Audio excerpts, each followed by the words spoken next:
सत्य कथा, पुरुषार्थ कथा, सुनो सुनो सिद्धार्थ कथा।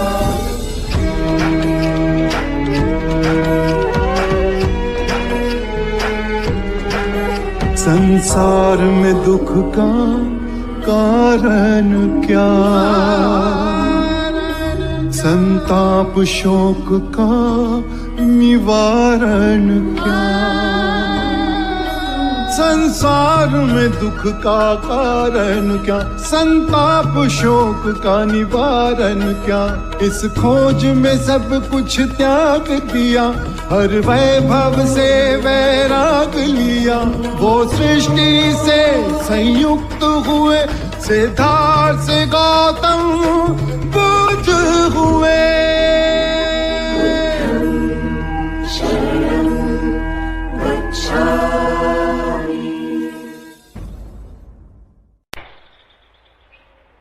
गौतम बुद्ध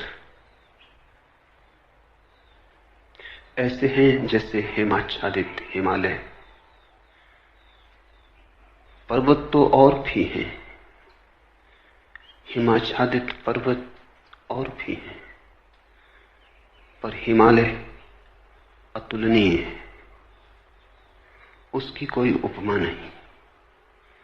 हिमालय बस हिमालय जैसा है, गौतम बुद्ध बस गौतम बुद्ध जैसे। पूरी मनुष्य जाति के इतिहास में वैसा महिमापूर्ण नाम दूसरा नहीं।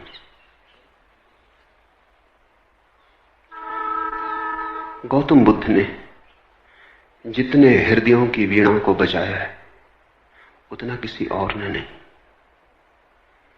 गौतम बुद्ध के माध्यम से जितने लोग जागे और जितने लोगों ने परम भगवत्ता उपलब्ध की है, उतनी किसी और के माध्यम से नहीं। गौतम बुद्ध की वाणी अनूठी है, और विशेषकर उन्हें जो सोच विचार चिंतन मनन विमर्श के आदि हैं।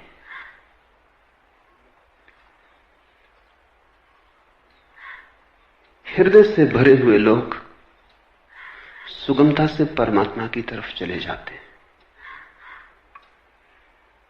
लेकिन हृदय से भरे हुए लोग कहां हैं? और हृदय से भरने का कोई उपाय भी तो नहीं है। हो तो हो, न हो तो न हो। ऐसी आकस्मिक नैसर्गिक बात पर निर्भर नहीं रहा जा सकता। बुद्ध ने उनको चेताया जिनको चेताना सर्वाधिक कठिन है। विचार से भरे लोग, बुद्धिवादी, चिंतन मननशील, प्रेम और भाव से भरे लोग तो परमात्मा की तरफ सरलता से झुक जाते हैं, उन्हें झुकाना नहीं पड़ता। उनसे कोई ना भी कहे तो भी वे पहुंच जाते हैं, उन्हें पहुंचाना नहीं पड़ता। लेकिन वे तो बहुत थोड़े हैं और उनकी संख्या रोज थोड़ी होती गई है। उंगलियों पर गिने जा सके ऐसे लोग हैं। मनुष्य का विकास मस्तिष्क की तरफ हुआ है, मनुष्य मस्तिष्क से भरा है। इसलिए जहां जीसस हार जाएं, जहां कृष्ण की पकड़ न बैठे, वहां भी बुद्ध नहीं हारते। वहां भी बुद्ध प्राणों की अंतरतम में पहुंच जाते। बुद्ध का धर्म बुद्धि का धर्म कहा गया है। बुद्धि पर उसका आदि तो है, अंत नहीं। शुरुआत बुद्धि से है, प्रारंभ बुद्धि से है, क्योंकि मनुष्य वहां खड़ा है। लेकिन अंत उसका बुद्धि में नहीं। अंत तो परम अतिक्रमण है, जहां सब विचार खो जाते, सब बुद्धिमत्ता विसर्जित हो जाती, जहां केवल साक्षी, मात्र साक्षी शेष रह जाता है। लेकिन बुद्ध का प्रभाव उन लोगों में तत्क्षण अनुभव होता है जो सोच विचार में कुशल है। बुद्ध के साथ मनुष्य जाति का एक नया अध्याय शुरू हुआ।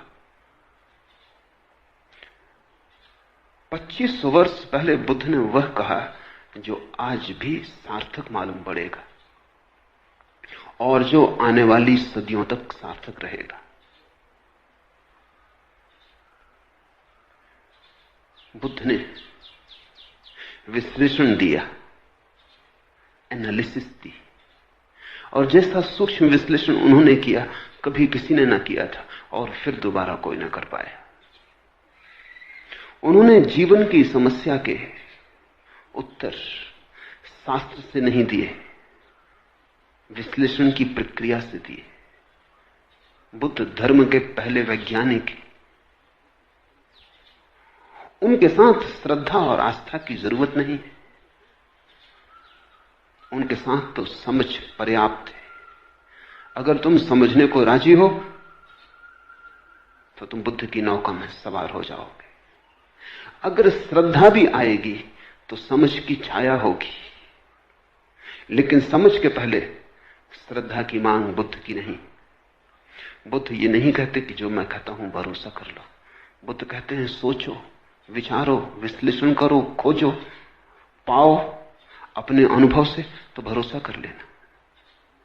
दुनिया के सारे धर्मों ने भरोसे को पहले रखा है, सिर्फ बुद्ध को छोड़कर। दुनिया के सारे धर्मों में श्रद्धा प्राथमिक है, फिर ही कदम उठेगा। बुद्ध ने कहा अनुभव प्राथमिक है, श्रद्धा आनुषांगिक है। अनुभव होगा तो श्रद्धा होगी, अनुभव होगा तो आस्था होगी। इसलिए बुद्ध कहते हैं आस्था की कोई जरूरत नहीं है, अनुभव के साथ अपने से आ जाएगी, तुम्हें लानी नहीं। और तुम्हारी लाई हुई आस्था का मूल्य भी क्या हो सकता है? तुम्हारी लाई आस्था के पीछे भी छिपे होंगे तुम्हारे संदेह। तुम आरोपित भी कर लोगे विश्वास को, तो भी विश्वास के पीछे अविश्वास खड़ा होगा। तुम कितनी ही दृढ़ता से भरोसा करना चाहो, लेकिन तुम्हारी दृढ़ता कपती रहेगी और तुम जानते रहोगे कि जो तुम्हारे अनुभव में नहीं उतरा है उसे तुम चाहो भी तो भी कैसे मान सकते हो, मान भी लो तो भी कैसे मान सकते हो। तुम्हारा ईश्वर कोरा शब्द जाल होगा जब तक अनुभव की किरण न उतरी हो। तुम्हारे मोक्ष की धारणा मात्र शाब्दिक होगी जब तक मुक्ति का थोड़ा स्वाद तुम्हें न लगा हो।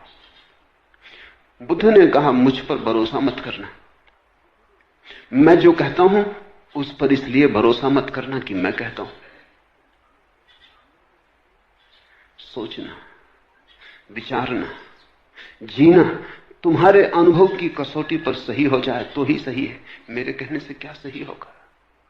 बुद्ध के अंतिम वचन है अपदीपो भव, अपने दिए खुद बनना। और तुम्हारी रोशनी में तुम्हें जो दिखाई पड़ेगा फिर तुम करोगे भी क्या? आस्था ना करोगे तो करोगे क्या? आस्था सहज होगी, उसकी बात ही उठानी व्यर्थ है। बुद्ध का धर्म विश्लेषण का धर्म है, लेकिन विश्लेषण से शुरू होता है, समाप्त नहीं होता। वहां समाप्त तो परम संश्लेषण पर होता है। बुद्ध का धर्म संदेह का धर्म है, लेकिन संदेह से यात्रा शुरू होती है, समाप्त नहीं होती। समाप्त तो परम श्रद्धा पर होती। इसलिए बुद्ध को समझने में बड़ी भूल हुई, क्योंकि बुद्ध संदेह की भाषा बोलते तो लोगों ने समझा ये संदेहवादी है। हिंदू तक न समझ पाए, जो जमीन पर सबसे ज्यादा पुरानी कौम। बुद्ध निश्चित ही बड़े अनूठे रहे होंगे, तभी तो हिंदू तक समझने से चूक गए। हिंदुओं तक कोई आदमी खतरनाक लगा, घबराने वाला लगा।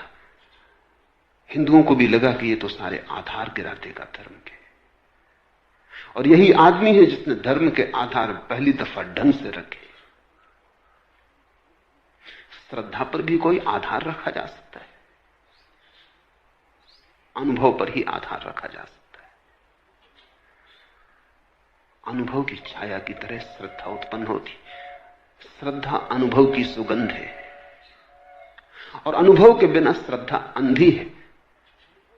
और जिस श्रद्धा के पास आंख ना हो, उससे तुम सत्य तक पहुंच पाओगे? बुद्ध ने बड़ा दुस्साहस किया। बुद्ध जैसे व्यक्ति पर भरोसा करना एकदम सुगम होता है। उसके उठने बैठने में प्रामाणिकता होती है, उसके शब्द शब्द में वजन होता है, उसके होने का पूरा ढंग स्वयं सिद्ध होता है, उस पर श्रद्धा आसान हो जाती है। लेकिन बुद्ध ने कहा, तुम मुझे अपनी बैसाखी मत बनाना। तुम अगर लंगड़े हो, मेरी बैसाखी के सहारे चल लिए कितनी दूर चलोगे, मंजिल तक न पहुंच पाओगे। आज मैं साथ हूं, कल मैं साथ न रहूंगा, फिर तुम्हें अपने ही पैरों पर चलना है। मेरी रोशनी से मत चलना, क्योंकि थोड़ी देर को संग साथ हो गया है अंधेरे जंगल में, तो मेरी रोशनी में थोड़ी देर रोशन हो लोगे, फिर हमारे रास्ते अलग हो जाएंगे। मेरी रोशनी मेरे साथ होगी, तुम्हारा अंधेरा तुम्हारे साथ होगा। अपनी रोशनी पैदा करो, अपदीपो भव। ये बुद्ध का धम्मपद, कैसे वो रोशनी पैदा हो सकती है अनुभव की, उसका विश्लेषण है। श्रद्धा की कोई मांग नहीं है, श्रद्धा की कोई आवश्यकता भी नहीं है। इसलिए बुद्ध को लोगों ने नास्तिक कहा, क्योंकि बुद्ध ने यह भी नहीं कहा कि तुम परमात्मा पर श्रद्धा करो। तुम कैसे करोगे श्रद्धा? तुम्हें पता होता तो तुम श्रद्धा करते ही, तुम्हें पता नहीं है। इस अज्ञान में तुम कैसे श्रद्धा करोगे? और अज्ञान में तुम जो श्रद्धा बांध भी लोगे, वो तुम्हारी अज्ञान के ईंटों से बना हुआ भवन होगा। उसे तुम परमात्मा का मंदिर कैसे कहोगे? वो तुमने भय में बना लिया होगा। मौत डराती होगी, इसलिए सहारा पकड़ लिया होगा। यहां जिंदगी हाथ से जाती मालूम होती होगी, इसलिए स्वर्ग की कल्पनाएं कर ली होंगी। लेकिन इन कल्पनाओं से, भय पर खड़ी हुई इन धारणाओं से कहीं कोई मुक्त हुआ है? इसी से ही तो आदमी पंगु है, इससे ही तो आदमी पक्षाघात में दबा है। इसलिए बुद्ध ने ईश्वर की बात नहीं की। एच.जी. वेल्स ने बुद्ध के संबंध में कहा है कि पृथ्वी पर इस जैसा ईश्वरीय व्यक्ति और इस जैसा ईश्वर विरोधी व्यक्ति एक साथ पाना कठिन है। So godlike and so godless. अगर तुम ईश्वरीय प्रतिभाओं को खोजने निकलो तो तुम बुद्ध से ज्यादा ईश्वरीय प्रतिभा कहां पाओगे? सो गॉडलेस, और फिर भी इतना ईश्वर शून्य, ईश्वर की बात ही नहीं की। इस शब्द को ही गंदा माना, इस शब्द का उच्चार नहीं किया। इससे यह मत समझ लेना कि ईश्वर विरोधी थे बुद्ध। उच्चार नहीं किया क्योंकि उस परम शब्द का उच्चार किया नहीं जा सकता। उपनिषद कहते हैं ईश्वर के संबंध में कुछ कहा नहीं जा सकता, लेकिन इतना तो कह ही देते। बुद्ध ने इतना भी ना कहा। वो परम उपनिषद, उनके पार उपनिषद नहीं जाता। जहां उपनिषद समाप्त होते हैं वहां बुद्ध शुरू होते। आखिर इतना तो कह ही दिया, रोक ना सके अपने को कि ईश्वर निर्गुण है, तो निर्गुण उसका गुण बना दिया। कहा कि ईश्वर निराकार है, तो निराकार उसका आकार हो गया। लेकिन बिना कहे न रह सके। उपनिषद के ऋषि भी बोल गए, मौन में ही संभालना था उस संपदा को, बोलकर गंवा दी।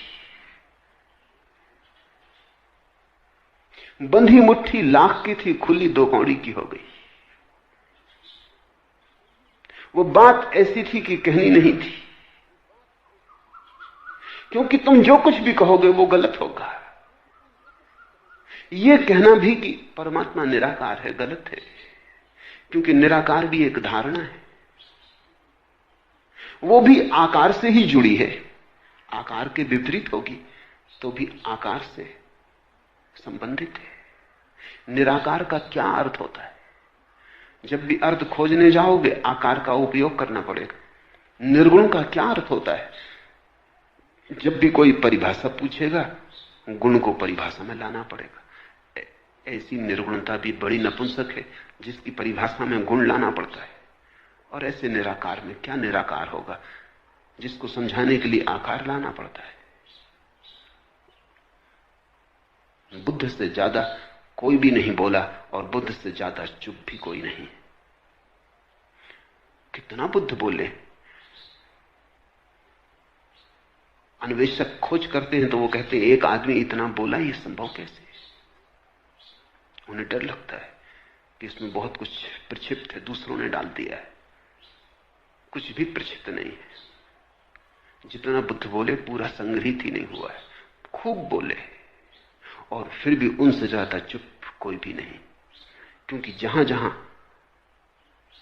नहीं बोलना था वहां नहीं बोले। ईश्वर के संबंध में एक शब्द ना कहा।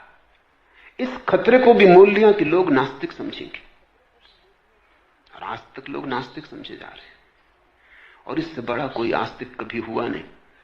बुद्ध महाआस्तिक है। अगर परमात्मा के संबंध में कुछ कहना संभव नहीं है तो फिर बुद्ध ने ही कुछ कहा, चुप रह के इशारा किया। पश्चिम के एक बहुत बड़े विचारक विटकिंस्टीन ने अपनी बड़ी अनूठी किताब ट्रैक्टेटस में लिखा है कि जिस संबंध में कुछ कहा ना जा सके उस संबंध में बिल्कुल चुप रह जाना उचित है। That which cannot be said must not be said. जो नहीं कहा जा सकता कहना ही मत, कहना ही नहीं चाहिए। अगर विटकिंस्टीन बुद्ध को देखता तो समझता। अगर विटकिंस्टीन के वचन को बुद्ध ने समझा होता तो मुस्कुराते और उन्होंने स्वीकृति दी होती। विटकिंस्टीन को भी पश्चिम में लोग नास्तिक समझे, नास्तिक नहीं।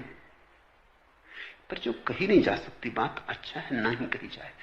कहने से बिगड़ जाती, कहने से गलत हो जाती। लाओ से तक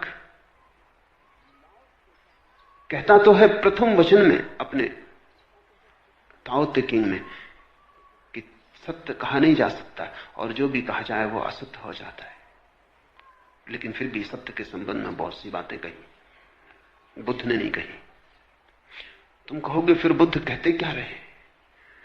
बुद्ध ने स्वास्थ्य के संबंध में एक शब्द भी नहीं कहा, केवल बीमारी का विश्लेषण किया और निदान किया, औषधि की व्यवस्था की। बुद्ध ने कहा मैं एक वैद्य हूं, मैं कोई दार्शनिक नहीं। मैं तुम्हारी बीमारी का विश्लेषण करूंगा, निदान करूंगा, औषधि सुझा दूंगा, और जब तुम ठीक हो जाओगे तभी तुम जानोगे कि स्वास्थ्य क्या है। मैं उस संबंध में कुछ भी ना कहूंगा। स्वास्थ्य जाना जाता है, कहा नहीं जा सकता। बीमारी मिटाई जा सकती है, बीमारी समझाई जा सकती है, बीमारी बनाई जा सकती है, बीमारी का इलाज हो सकता है, सही हो सकता है, गलत हो सकता है। बीमारी के साथ बहुत कुछ हो सकता है। स्वास्थ्य जब बीमारी नहीं होती तब जो शेष रह जाता है वही। उस तरफ केवल इशारे हो सकते हैं, मौन, इंगित हो सकते हैं, वे भी प्रत्यक्ष नहीं, बड़े परोक्ष। बुद्ध के धर्म को शून्यवादी कहा गया है। शून्यवादी उनका धर्म है, लेकिन इससे यह मत समझ लेना कि शून्य पर उनकी बात पूरी हो जाती। नहीं, बस शुरू होती। बुद्ध एक ऐसे उत्तुंग शिखर है जिसका आखिरी शिखर हमें दिखाई नहीं पड़ता। बस थोड़ी दूर तक हमारी आंखें जाती, हमारी आंखों की सीमा है। थोड़ी दूर तक हमारी गर्दन उठती है, हमारी गर्दन के झुकने की सामर्थ्य है। और बुद्ध खोते चले जाते हैं दूर, हिमाच्छादित शिखर है, बादलों के पास।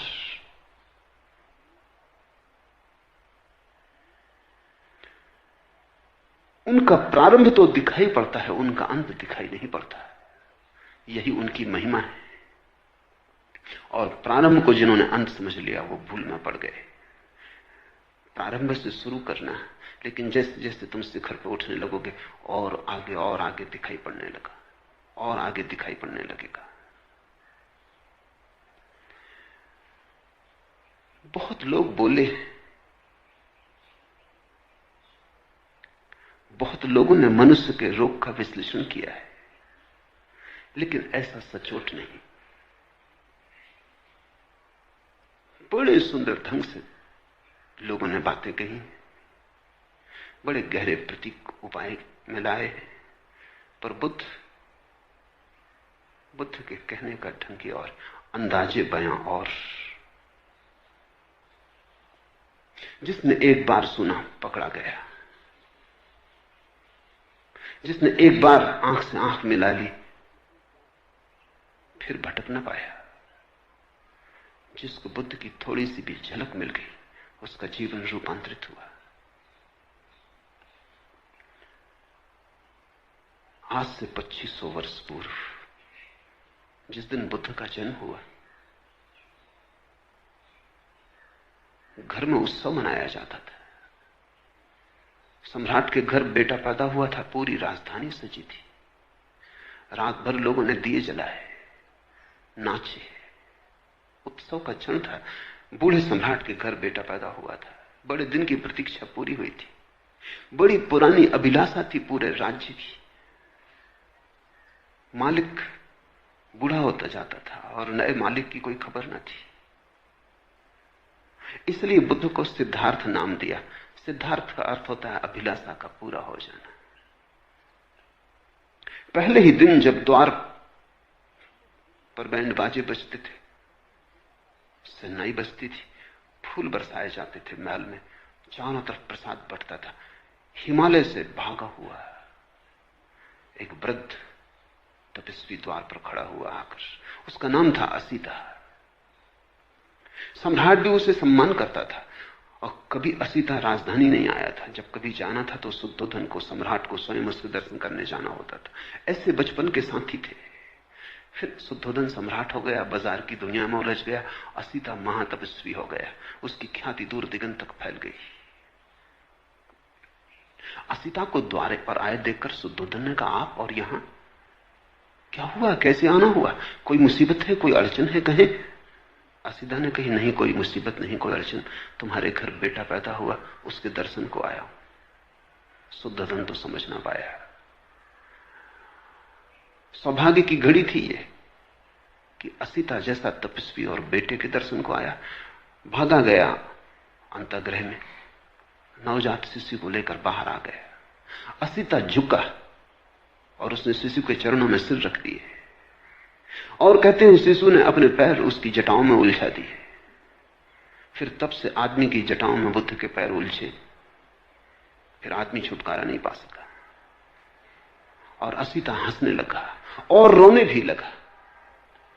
और शुद्धोधन ने पूछा कि शुभ घड़ी में आप रोते क्यों हैं? असीता ने कहा, ये तुम्हारे घर जो बेटा पैदा हुआ है, ये कोई साधारण आत्मा नहीं, असाधारण है।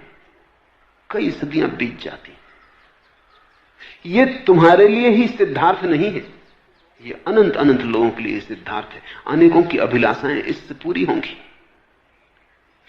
हंसता हूं कि इसके दर्शन मिल गए, हंसता हूं, प्रसन्न हूं कि इसने मुझ बूढ़े की जटाओं में अपने पैर उलझा दिए। ये सौभाग्य का क्षण है। रोता इसलिए हूं कि जब ये कली खिलेगी, फूल बनेगी, जब दिगंत में इसकी सुवास उठेगी और इसकी सुवास की छाया में करोड़ों लोग राहत लेंगे, तब मैं न रहूंगा।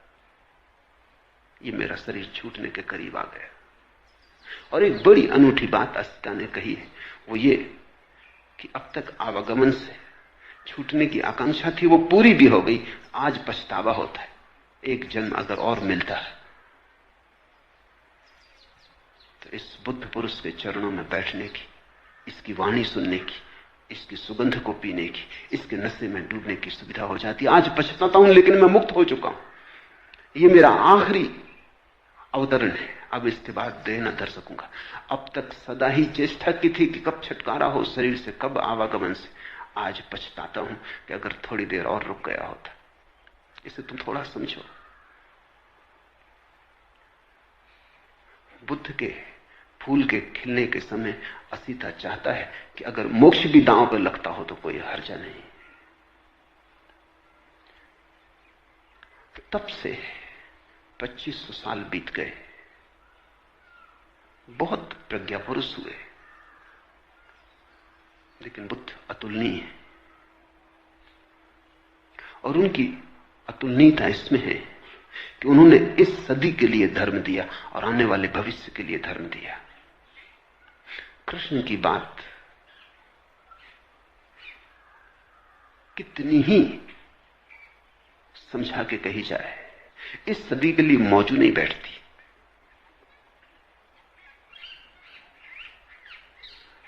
फासला बड़ा हो गया है, बड़ा अंतराल पड़ गया है।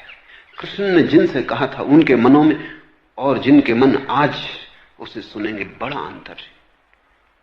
बुद्ध की कुछ बात ऐसी है कि ऐसा लगता है अभी अभी उन्होंने कही। बुद्ध की बात को समसामयिक बनाने की जरूरत नहीं है, वो समसामयिक है, वो कंटेम्पररी है।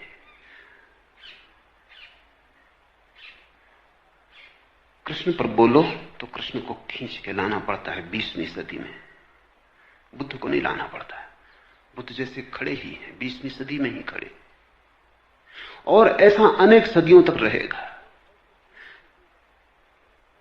क्योंकि मनुष्य ने जो होने का ढंग अंगीकार कर लिया है बुद्धि का, वो अब ठहरने को है, वो अब जाने को नहीं, और उसके साथ ही बुद्ध का मार्ग ठहरने को है। धम्मपद उनका विश्लेषण है, उन्हें जो जीवन की समस्याओं की गहरी छानबीन की है उसका विश्लेषण है। एक एक शब्द को गौर से समझने की कोशिश करना, क्योंकि ये कोई सिद्धांत नहीं है जिन पर तुम श्रद्धा कर लो, ये तो निष्पत्तियां हैं प्रयोग की। अगर तुम भी इनके साथ विचार करोगे तो ही इन्हें पकड़ पाओगे। ये आंख बंद करके स्वीकार कर लेने का सवाल नहीं है, ये तो बड़े सोच विचार मनन का सवाल है।